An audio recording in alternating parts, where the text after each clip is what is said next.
isang babaeng nabuntis matapos itong mag-asawa at nagsama sila. Ha ha ha ha. Nayabag na. Natural at mabuntis talaga yan dahil nag-asawa at palas at nagsama. Ano pa bang mangyayari kung di mabuntis yan? Wala yun. Bugok. At yan lang ang aking balita sa iyo. Maraming salamat. At maligo ka na dahil nangangamoy ka na rin. Personalan itong mga mensahe mo sa akin, boy.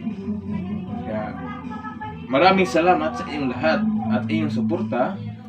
Sana may like at share nyo ang aking video. At huwag kalimutang i-follow ang aking Facebook page, Kaha TV.